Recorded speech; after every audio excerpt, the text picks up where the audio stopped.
Hello students, welcome to Telugu officers channel. ఇవాళ మనం ఫిబ్రవరి 8వ తేదీకి సంబంధించిన కరెంట్ అఫైర్స్ చూద్దాం. ఇవాల్టి మన ఫస్ట్ ఆర్టికల్ చూడండి.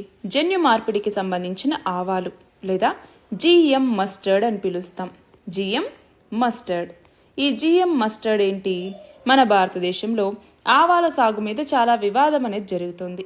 ఏంటి? ఒకటి, ఈ జిఎం మస్టర్డ్ వల్ల దిగుబడేమో పెరుగుతుంది అంటే దిగుబడులు ఎక్కువ అవుతాయి, దానివల్ల రైతులకి మంచి జరుగుతుంది అన్నట్టుగా ఒకవైపు ప్రభుత్వం అంటోంది.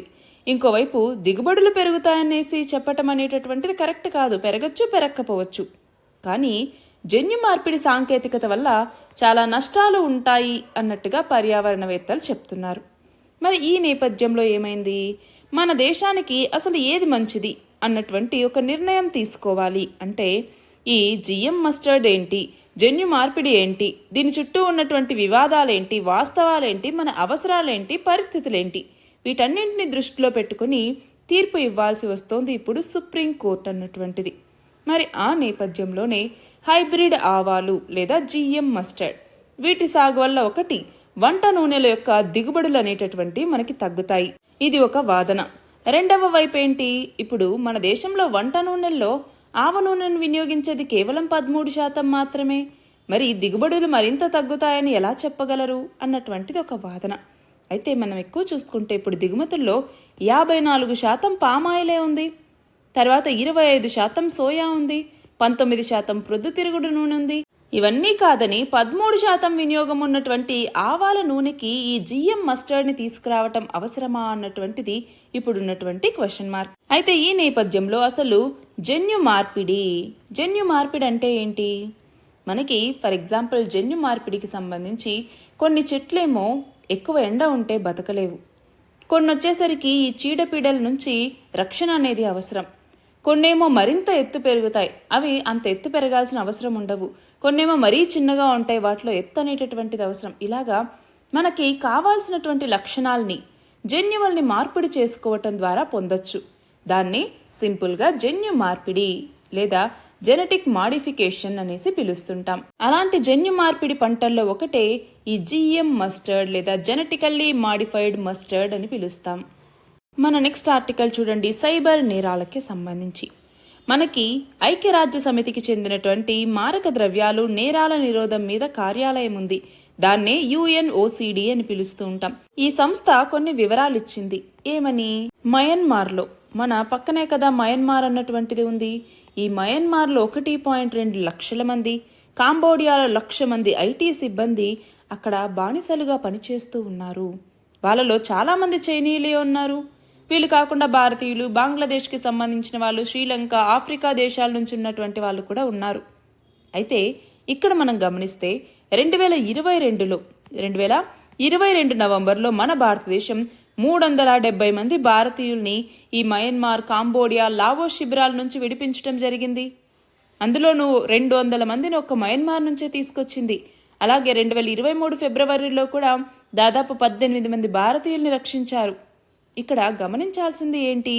మనకి థాయిలాండ్, మయన్మార్, అలాగే చైనా, మయన్మార్ వీటి సరిహద్దుల్లో మాఫియా ముఠాలు పెరుగుతున్నాయి. సైబర్ కుంభకోణ శిబిరాలను అవి నిర్వహిస్తూ ఉన్నాయి. అంటే ఇక్కడ అనుకుని అక్కడికి వెళ్తున్నారన్నటువంటిది కాదు, అక్కడికి వెళ్ళి వాళ్ళ చేతిలో బందీలుగా చిక్కుకుంటూ ఉన్నారు. అలా నిపుణులు సైబర్ నేరాలకి పాల్పడుతూ ఉన్నారు. దాని థ్రెట్ అనేటటువంటిది మనకి పెరుగుతూ వస్తోంది. కాబట్టి ఇప్పుడేంటి, ఆయా దేశాలన్నీ కూడా ఒకే తాటి మీదకొచ్చి పాటుపడితే గాని ఈ ఆన్లైన్ నేరగాళ్ల దోపిడీకి అడ్డుకట్ట వేయటం అనేది సాధ్యపడదు అనేసి ఈ ఆర్టికల్. నెక్స్ట్ ఆర్టికల్ చూడండి. మంచు చిరుతలకి సంబంధించి ఫస్ట్ సెన్సస్ అన్నటువంటిది రిలీజ్ అయింది. రీసెంట్గా ఈ మంచు చిరుతలు ఎన్ని ఉన్నాయి అన్నట్టుగా లెక్కగట్టారు. దాని ప్రకారం మన భారతదేశంలో 718 మంచు చిరుతలు ఉన్నాయి. అయితే వీటి యొక్క పాపులేషన్ అత్యధికంగా ఎక్కడ ఉంది అంటే లదాఖ్లో ఉంది. మరి అత్యల్పంగా ఎక్కడ ఉంది? జమ్మూ అండ్ కాశ్మీర్లో అత్యల్పంగా ఉంది. కేవలం 9 మాత్రమే ఉన్నాయి. లదాఖ్లో అత్యధికంగా ఉన్నాయి. మరి లదాఖ్లో ఎన్ని ఉన్నాయి అంటే మొత్తం 477 లదాఖ్లో ఉంటే అత్యల్పంగా జమ్మూ కాశ్మీర్లో 9 మాత్రమే ఉన్నాయి. ఇది కాకుండా ఉత్తరాఖండ్లో 124, హిమాచల్ ప్రదేశ్లోకి వచ్చేసరికి 51, అరుణాచల్ ప్రదేశ్లోకి వచ్చేసరికి 36, సిక్కిం రాష్ట్రంలోకి వచ్చేసరికి 21 మంచు చిరుతలు అనేవి కనుగొనబడ్డాయి. అయితే ఇక్కడ స్నో లెపర్డ్స్కి సంబంధించి మనం గమనిస్తే మొత్తం వీటికి సెంట్రల్ మరియు సదర్న్ ఏషియాలో ఇవి ఉన్నటువంటి 12 దేశాలు అన్నటువంటివి ఉన్నాయి. 12 ఈ రేంజ్ కంట్రీస్ అని పిలుస్తుంటాం. అంటే ఎక్కడ వీటి హ్యాబిటాట్ ఉంది అన్నట్టుగా ఈ మంచు చిరుతలకి సంబంధించి రేంజ్ కంట్రీస్ మొత్తం 12 ఉన్నాయి. వాటికి సంబంధించి ఒక్కసారి మ్యాప్ చూడాలన్నమాట. మనకి ఇటు ఆఫ్ఘనిస్తాన్, పాకిస్తాన్, అలాగే చైనా కావచ్చు, పైన ఉన్నటువంటి ఉజ్బెకిస్తాన్, తజికిస్తాన్, మంగోలియా, ఇలా మొత్తం 12 దేశాలు ఉన్నాయి. మరి వీటికి సంబంధించి చూసుకుంటే లదాఖ్లో ఉన్నటువంటి హెమీస్ నేషనల్ పార్క్ ఏదైతే ఉందో, లదాఖ్లో ఉన్న హెమీస్ నేషనల్ పార్క్, దీనిని snow leopard capital of world అని కూడా పిలుస్తూ ఉంటారు. అడగచ్చు మనకి, snow leopard capital of the world అనేసి దేనిని పిలుస్తారు అంటే హెమీస్ నేషనల్ పార్క్. అది కాకుండా కాంచన్జంగా నేషనల్ పార్క్ సిక్కింలో ఉంది, అలాగే గంగోత్రి నేషనల్ పార్క్ ఉత్తరాఖండ్లో ఉంది, great Himalayan national park Himachal ప్రదేశ్లో ఉంది. ఇవన్నీ గుర్తుంచుకోవాలి. అలాగే మనకి వీటి యొక్క ప్రొటెక్షన్ స్టేటస్ అన్నటువంటిది తెలియాలి. ప్రొటెక్షన్కి సంబంధించి మనకి IUCN రెడ్ లిస్ట్ అన్నటువంటిది ఉంది. ఈ IUCN రెడ్ లిస్ట్లోకి వచ్చేసరికి ఇవి వల్నరబుల్ కేటగిరీలో ఉన్నాయి. అలాగే సైట్స్ అన్నటువంటిది ఉంది. ఈ సైట్స్ కేటగిరీలోకి వచ్చేసరికి అందులో అపెండిక్స్లని ఉంటాయన్నమాట. అందులో అపెండిక్స్ 1లో ఉంది. అది కాకుండా వైల్డ్ లైఫ్ ప్రొటెక్షన్ యాక్ట్ అన్నటువంటిది ఉంది మనకి 1992. దీని ప్రకారం వచ్చేసరికి షెడ్యూల్డ్ 1 కింద ఇవి ఉన్నాయి. అంటే మోస్ట్ ప్రొటెక్టెడ్ అనమాట. మరి ఇలాంటి మంచు చిరుతల యొక్క మనుగడకి ముప్పు వాటిల్లుతుంది అని ఈ ఆర్టికల్. మరి ఎలాంటి ముప్పు అనేటువంటిది ఎదుర్కొంటున్నాయి అంటే, ఒకటి హ్యూమన్ స్నో లెపర్డ్ కాన్ఫ్లిక్ట్ అన్నటువంటిది జరుగుతోంది. మనం ఎప్పుడు హ్యూమన్ అనిమల్ కాన్ఫ్లిక్ట్ అని చదువుకుంటున్నాం కదా, అందులో ఇది కూడా ఒకటి. అలాగే క్లైమేట్ చేంజ్ అన్నటువంటిది ఇంకొకటి. ఇప్పుడు ప్రే మరియు హ్యాబిటాట్ లాస్ అన్నటువంటిది జరుగుతోంది, పోచింగ్ అన్నటువంటిది జరుగుతోంది. వీటన్నింటి వల్ల కూడా వీటి లాస్ అన్నటువంటిది జరుగుతోంది. మరి ఇక్కడ ఇంటర్నేషనల్ బిగ్ క్యాట్ అలయన్స్ అన్నటువంటి దాన్ని మోదీ ప్రారంభించారు. ఈ ప్రాజెక్ట్ టైగర్ స్టార్ట్ చేసి 50 years అయిందన్నటువంటి నేపథ్యంలో ఈ ఇంటర్నేషనల్ బిగ్ క్యాట్ అలయన్స్ లో భాగంగా ఒకటి ఈ స్నో లెపర్డ్ కూడా గుర్తుంచుకోవాలి. నెక్స్ట్ ఆర్టికల్ చూడండి. ఉమ్మడి పౌర స్మృతి బిల్లు లేదా UCC యూనిఫామ్ సివిల్ కోడ్ అంటాం. మనకి ఆర్టికల్ 44 అన్నటువంటిది ఇది DPSPలో భాగం. Directive principles of state policy లేదా ఆదేశిక సూత్రాలు అంటాం. మన రాజ్యాంగంలోని పార్ట్ 4లో ఉన్న ఈ ఆదేశిక సూత్రాల్లో ఉన్న ఆర్టికల్ 44 ఏం చెప్తుంది? యూనిఫామ్ సివిల్ కోడ్ గురించి చెప్తుంది.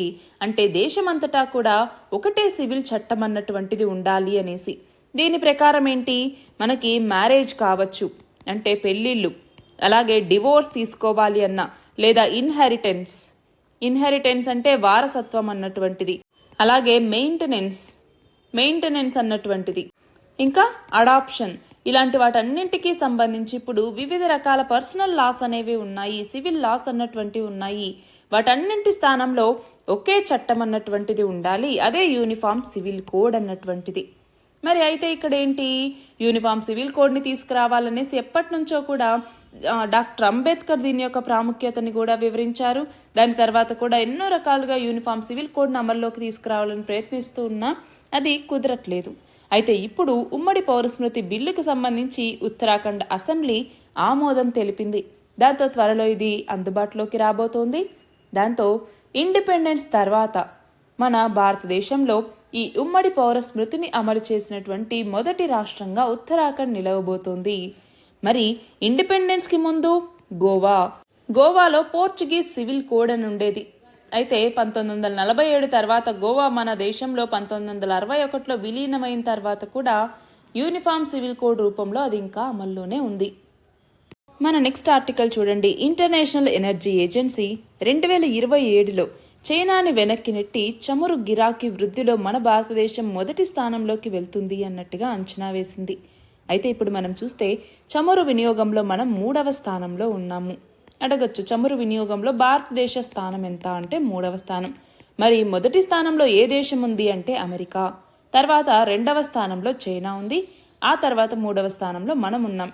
ఇప్పుడు మనం చమురు అవసరాల కోసం 85% దిగుమతుల మీదే ఆధారపడుతున్నాం. మరి అలాంటి చమురు గిరాకీ అన్నటువంటిది మరింత పెరగబోతోంది. అందులో 2027 కల్లా చైనాని వెనక్కి నెట్టబోతోంది మన భారతదేశం. ఆ తర్వాత మరింతగా ముందుకెళ్లి అగ్రస్థానంలో నిలవబోతుంది అన్నట్టుగా ఇంటర్నేషనల్ ఎనర్జీ ఏజెన్సీ అంచనా వేసింది. నెక్స్ట్ ఆర్టికల్ చూడండి. హైకోర్టులు అలాగే సుప్రీంకోర్టు న్యాయమూర్తులకు సంబంధించినటువంటి పదవీ విరమణ వయస్సుని వాళ్ళ యొక్క పనితీరు ఆధారంగా పెంచటం అన్నటువంటిది ఆచరణలో పెట్టలేకపోవచ్చు అన్నట్టుగా కేంద్రం చెప్తోంది. ఒకవేళ అలా చేస్తే పార్లమెంట్ అధికారాలు అనేవి మరింత తగ్గిపోతాయి, అనుచిత లబ్ధికి కూడా అది దారి తీస్తుంది అన్నట్టుగా ఇక్కడ కేంద్రం చెప్పింది. అయితే ఇక్కడేంటి, ప్రస్తుతం సుప్రీంకోర్టు న్యాయమూర్తుల పదవీ విరమణ వయసు 65 ఏళ్ళు అయితే హైకోర్టు న్యాయమూర్తులకు 62 ఏళ్లుగా ఉంది. అయితే ఇక్కడ ఏమవుతోంది అంటే, ఈ న్యాయమూర్తుల యొక్క ఆరోగ్య పరిస్థితులు, తీర్పుల్లో నాణ్యత, ఇచ్చిన తీర్పుల సంఖ్య ఇలాంటివన్నీ పరిగణలోకి తీసుకుని రిటైర్మెంట్ వయసు పెంచాలి అన్నట్టుగా స్థాయీ సంఘం సిఫార్సు చేసింది. కానీ పనితీరుకి పదవీ విరమణకి గనక మనము లింక్ పెట్టాము అంటే దానివల్ల అనుకున్న ఫలితాలు రావు అన్నట్టుగా ఇక్కడ కేంద్రం చెప్తోంది. నెక్స్ట్ ఆర్టికల్ చూడండి. ఆంధ్రప్రదేశ్ రాష్ట్రంలో మొదటిసారిగా ఒక యూనివర్సిటీకి కులపతిగా సీఎం రావటం జరిగింది. ఇక్కడ గమనిస్తే మనకి రాజీవ్ గాంధీ వైజ్ఞానిక సాంకేతిక విశ్వవిద్యాలయం ఉంది. దీనికి కులపతిగా ముఖ్యమంత్రి వ్యవహరించేలాగా ప్రభుత్వం ఒక చట్ట సవరణను చేసింది. అయితే మనం గమనించాల్సింది ఏంటి, ఇక్కడ ఇదే మొదటి రాష్ట్రమా అంటే కాదు. ఆల్రెడీ తమిళనాడు, పశ్చిమ బెంగాల్లో కూడా అక్కడి గవర్నర్లకి ప్రభుత్వాలకి మధ్య వివాదాలు వస్తే అన్ని వర్సిటీలకి ముఖ్యమంత్రులే కులపతులుగా ఉండేలాగా చట్టాలకు సవరణ చేశారు. అలాగే ఇప్పుడు ఏపీ రాష్ట్రంలో కూడా ఈ యూనివర్సిటీకి కులపతిగా సీఎంని తీసుకొస్తూ చట్ట సవరణ చేయటం జరిగింది. నెక్స్ట్ చూడండి. మహారాష్ట్రకి సంబంధించి అజిత్ పవార్ వర్గాన్ని అసలైనటువంటి ఎన్సీపీగా కేంద్ర ఎన్నికల సంఘం గుర్తించింది. మరి శరద్ పవార్ వర్గానికేమో కొత్త పేరుని కేటాయించింది. దానికి national congress party NCP Sharad Chandra Pawar అనేటటువంటి పేరుని ఖరారు చేయటం జరిగింది. అయితే మహారాష్ట్రలో 6 రాజ్యసభ స్థానాలకు తొందరలో ఎన్నికలు జరగబోతున్నాయి. ఆ నేపథ్యంలో కొత్త పేరు, కొత్త గుర్తును ఎంచుకోవాలన్నట్టుగా ఎలక్షన్ కమిషన్ ఆదేశాలు జారీ చేసింది. దాంతో శరద్ పవార్ వర్గమేమో 3 పేర్లు. ఒకటి నేషనలిస్ట్ కాంగ్రెస్ పార్టీ శరత్ చంద్ర పవార్, రెండవది నేషనలిస్ట్ కాంగ్రెస్ పార్టీ శరత్ రావు పవార్, 3 నేషనలిస్ట్ కాంగ్రెస్ పార్టీ శరద్ పవార్ పేరుతో, అలాగే ఎన్నికల గుర్తుగా మర్రి చెట్టుని ఎలక్షన్ కమిషన్ ఆమోదం కోసం పంపిస్తే అందులో ఎన్సీపీ శరత్ చంద్ర పవార్ పేరుని కేటాయిస్తూ ఎలక్షన్ కమిషన్ ఈ నిర్ణయం తీసుకుంది. నెక్స్ట్ చూడండి. రీసెంట్గా కేంద్ర ప్రభుత్వం బడ్జెట్ని లోక్సభలో ప్రవేశపెట్టింది. అది మధ్యంతర బడ్జెట్, మనం ఆల్రెడీ చదువుకున్నాం. అయితే ఈ బడ్జెట్ని లోక్సభ మోజువానీ ఓటుతో ఆమోదించింది. అంతేకాదు జమ్మూ కాశ్మీర్ బడ్జెట్కి కూడా లోక్సభ ఆమోదం తెలిపింది. నెక్స్ట్ ఆర్టికల్ చూడండి. ఆంధ్రప్రదేశ్ ప్రభుత్వం 2024-25కు గాను ఓటాన్ అకౌంట్ బడ్జెట్ని ప్రవేశపెట్టింది. ఎందుకని? ఈ సంవత్సరం జనరల్ ఎలక్షన్స్, సార్వత్రిక ఎన్నికలు ఉన్నాయి కాబట్టి. ఈ మొత్తం బడ్జెట్ వచ్చేసరికి 2,86,389 కోట్లు. అందులో రెవెన్యూ లోటు చూసుకుంటే 24,758 కోట్లు, ద్రవ్యలోటేమో 55,817 కోట్లు. అయితే రాబడి అన్నటువంటిది ఎలా ఉంది ఇక్కడ? రెవెన్యూ వసూళ్లేమో 2,05,352 కోట్లయితే మూలధన వసూళ్లు 81,037 కోట్లు. మరి ఖర్చులకు సంబంధించి చూస్తే రెవెన్యూ వ్యయమే 2,30,110 కోట్లయితే మూలధన వ్యయం 30,530 కోట్లు. రుణాల చెల్లింపులకే 25,212 కోట్లు పోతోంది. అలాగే రుణాలు అడ్వాన్సులకేమో 536 కోట్లు పోతోంది. అయితే ఒక్కసారి ఇక్కడ చూడండి. ఆంధ్రప్రదేశ్ ప్రభుత్వం సుస్థిరాభివృద్ధిని లక్ష్యంగా పెట్టుకుని ముందుకు వెళ్తోంది అన్నట్టుగా ఇక్కడ ఆర్థిక మంత్రి చెప్తూ ఉన్నారు. అయితే ఈసారి మనం చూస్తే మొత్తం 7 అంశాల ఆధారంగా ఈ బడ్జెట్ని వివరించటం జరిగింది. ఇవి ఇంపార్టెంట్. ఏంటి ఈ 7 అంశాలు అంటే, ఒకటి వచ్చేసరికి సామర్థ్య ఆంధ్ర అనేసి. సామర్థ్య ఆంధ్ర అంటే ఏంటి? గత 5 ఏళ్లలో మానవ అభివృద్ధికి అలాగే మానవ మూలధన అభివృద్ధికి మేము ప్రాముఖ్యత ఇచ్చామన్నట్టుగా చెప్పారనమాట. అలాగే రెండవది అన్నపూర్ణ ఆంధ్ర. అన్నపూర్ణ ఆంధ్ర అంటే ఏంటి? ధరల స్థిరీకరణ నిధిని తీసుకొచ్చాము, పంటల బీమాను తీసుకొచ్చాం, పెట్టుబడి రాయితీ లాంటివి ఇవ్వటం ద్వారా రైతులకు ఆర్థిక సహాయం అందించాము, వ్యవసాయానికి స్థిరమైనటువంటి వాతావరణాన్ని కల్పించాము. అలాగే మనకి వైఎస్ఆర్ రైతు భరోసా, పిఎం కిసాన్ పథకం అన్నటువంటిది ఉంది. అలాగే రైతు భరోసా కేంద్రాలు అన్నటువంటివి ఉన్నాయి. అంతేకాకుండా ఆక్వాకల్చర్ కిందికి దాదాపు 2.12 లక్షల హెక్టార్ల విస్తీర్ణాన్ని తీసుకురావటం జరిగింది. రాష్ట్రాన్ని ఆక్వా హబ్గా తీర్చిదిద్దామన్నట్టుగా ఇక్కడ చెప్తున్నారు. మూడవది వచ్చేసరికి సంక్షేమ ఆంధ్ర. సంక్షేమ ఆంధ్ర అంటే దీని కిందికి ఏమేమి వస్తాయి? ఫర్ ఎగ్జాంపుల్ ఆర్థికంగా సామాజికంగా వెనుకబడినటువంటి వాళ్ళ అవసరాలు తీర్చడం కోసం ఈ సంక్షేమ ఆంధ్ర అనేసి చెప్పచ్చు. ఫర్ ఎగ్జాంపుల్ ప్రజా పంపిణీ వ్యవస్థ, పీడిఎస్, పబ్లిక్ డిస్ట్రిబ్యూషన్ సిస్టమ్. అలాగే ఇళ్ల పట్టాలని పంపిణీ చేయటం కావచ్చు, పేదలందరికీ ఇల్లు అన్నటువంటి పథకం కావచ్చు. ఇవన్నీ సంక్షేమ ఆంధ్ర కిందికి చెప్తాం. అలాగే సంపన్న ఆంధ్ర. సంపన్న ఆంధ్ర అంటే ఏంటి? సామాజిక ఆస్తులైనటువంటి గ్రామీణ సచివాలయాలు, వైఎస్ఆర్ క్లినిక్లు, వీటితో పాటు ఓడరేవులు, ఫిషింగ్ హార్బర్లు, విమానాశ్రయాలు, పారిశ్రామిక కారిడార్లు, అలాగే వైద్య కళాశాలలు, ఇలా మౌలిక సదుపాయాల అభివృద్ధికి చాలా పెట్టుబడులు పెడుతోంది ప్రభుత్వం అన్నట్టుగా. తర్వాత సుపరిపాలిత ఆంధ్ర. సుపరిపాలిత ఆంధ్ర. సుపరిపాలిత ఆంధ్ర అంటే ఏంటి? దీని కింద ప్రజల సాధికారత, వికేంద్రీకరణ, సుపరిపాలన, అభివృద్ధికి చాలా ప్రాధాన్యత ఇస్తున్నాము అన్నటువంటి నేపథ్యంలో ఈ సుపరిపాలిత ఆంధ్ర అన్నటువంటిది మనకి ఇంపార్టెంట్. అలాగే ఆరవది వచ్చేసరికి భూభద్ర ఆంధ్ర. భూభద్ర ఆంధ్ర అంటే ఏంటి? దాదాపు రాష్ట్ర వ్యాప్తంగా భూముల రీసర్వే అన్నటువంటి జరుగుతోంది. వైఎస్ఆర్ జగనన్న శాశ్వత భూ హక్కు, భూరక్ష అన్నటువంటి పథకాల్ని తీసుకొచ్చారు. అలాగే ప్రభుత్వ ఉద్యోగుల కోసం ఆంధ్రప్రదేశ్ హామీ పింఛన్ పథకాన్ని అమలు చేయిస్తూ ఉన్నారు. సో వీటన్నింటి నేపథ్యంలో భూభద్ర ఆంధ్ర అన్నటువంటిది ఇంపార్టెంట్. చివరిగా మహిళా మహారాణుల ఆంధ్ర. మహిళా మహారాణుల ఆంధ్ర.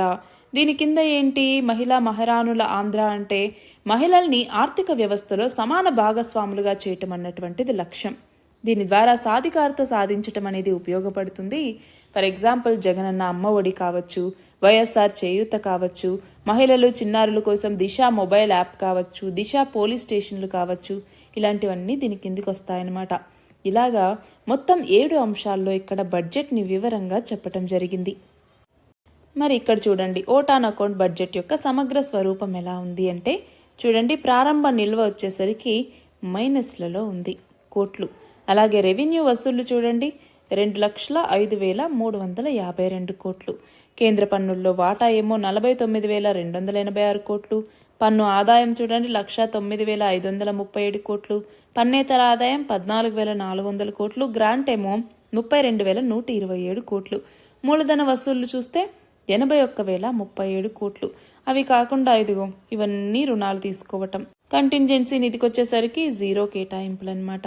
మరి మొత్తం వసూళ్లు చూసుకుంటే 2,36,389 కోట్లు. రెవెన్యూ వ్యయమేమో చూడండి 2,30,110 కోట్లు. అందులో వడ్డీ చెల్లింపులకే 28,000 కోట్లకు పైగా పోతుంది. మూలధన వ్యయం 30,530 కోట్లు. రుణాల అడ్వాన్సులకే 536 కోట్లు. మూలధన చెల్లింపులకి 25,212 కోట్లు. అలా మొత్తం ఏమెంత? 2,86,389 కోట్లు. అలాగే రెవెన్యూ లోటు చూడండి 24,758.22 కోట్లు.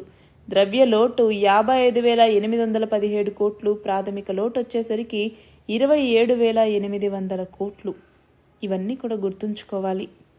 నెక్స్ట్ చూడండి, టాటా గ్రూప్ కంపెనీస్ యొక్క మార్కెట్ క్యాపిటలైజేషన్ అన్నటువంటిది 30 లక్షల కోట్లు దాటింది. అలా మన భారతదేశంలో ఈ మైల్ స్టోన్ దాటినటువంటి మొదటి కంపెనీగా టాటా గ్రూప్ నిలిచింది. తర్వాత సెకండ్ ప్లేస్లో రిలయన్స్ గ్రూప్ అన్నటువంటిది ఉంది. థర్డ్ ప్లేస్లో అదానీ గ్రూప్ ఉంది.